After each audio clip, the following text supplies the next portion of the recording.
वाले राशि चक्र की 7वीं राशि यानी कि तुला राशि के जातकों के बारे में। इसको इंग्लिश में लिब्रा भी कहा जाता है। लाइफ में अगर किसी को बैलेंस सीखना हो ना तो कोई इनसे सीखे। तुला राशि का सिंबल ही अगर आप देखोगे तो तराजू है। तराजू का मतलब है हर चीज को बैलेंस करने वाला एक ऐसा इक्विपमेंट जिसकी हर एक क्वालिटी आपको तुला राशि वाले जातक के अंदर मिल जाएगी। ये लोग बैलेंस्ड होते हैं, बहुत अच्छे लीडर होते हैं। लीडर इसलिए क्योंकि जो इंसान तराजू में चीजों को तोलना जानता है वो इंसानों की परख करना भी जानता है। इसका सबसे बढ़िया एग्जाम्पल आप सभी ने अदालत में एक तराजू से देखा होगा जिसे किसी महिला ने पकड़ा हुआ है, उसकी आंख में काली पट्टी बंधी होती है। अब इसका यह मतलब नहीं है कि कानून अंधा होता है, बल्कि इसका यह मतलब है जिस तरह से एक अंधा आदमी किसी अमीर, गरीब, गोरे, काले, जात पात में फर्क नहीं करता है, उसी तरह कानून भी इन सब से ऊपर हटके क्राइम के हिसाब से मुजरिम को सजा दे देता है। बस फर्क इतना है कि पहले के समय में यह काम एक राजा करता था और आज के इस टाइम में कोर्ट में बैठा हुआ एक जज करता है, जिसमें राजा की तरह ही एक लीडरशिप क्वालिटी होती है। इसलिए तुला राशि वाले जातक अच्छे बुरे का बैलेंस बहुत आसानी से कर पाते हैं। हालांकि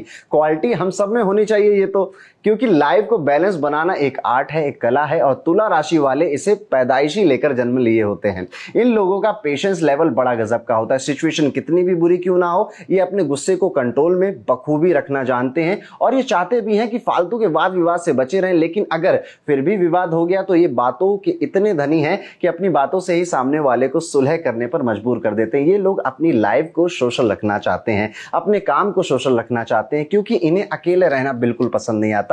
और जब भी ये किसी के साथ मिलकर काम करते हैं तो रिजल्ट इनक्रेडिबल होते हैं, क्योंकि तुला है तो बैलेंस बनाने के लिए इनको कोई ना कोई साथी तो चाहिए ही होता है। ये बहुत अच्छे रणनीतिकार होते हैं, कूटनीति भी इनमें कूट कर भरी होती है। ये लोग फ्लेक्सिबल नेचर के होते हैं। इन लोगों का कोई फिक्स प्रिंसिपल नहीं होता। ये मौका देखकर चौका लगाने वाली राशि है। ये जल्दबाजी में कोई भी डिसीजन नहीं लेना चाहते हैं। इसी कमी के कारण कई बार इनके काम लटकते रहते हैं, जिससे इन पर आलसी होने का आरोप भी लग जाता है। चूंकि अब ये लोग बातों के धनी हैं, वाणी में मधुरता है, तो इनके फ्रेंड बहुत जल्दी बनते हैं। ये लोग दूसरे की मदद के लिए हमेशा तैयार रहते हैं और इनका यही नेचर, सच माने इनका यही नेचर इन्हें दूसरे लोगों का एक अच्छा दोस्त बनाता है। इसके अलावा तुला राशि अंतरिक्ष की 7वीं राशि है और ये एक तरह से अंतरिक्ष की पहली राशि मेष के अपोजिट होती है, क्योंकि अब तुला और तुला के बाद जितनी भी राशि होंगी उनका फेस अंतरिक्ष में नॉर्थ की तरफ है, अपोजिट होगा।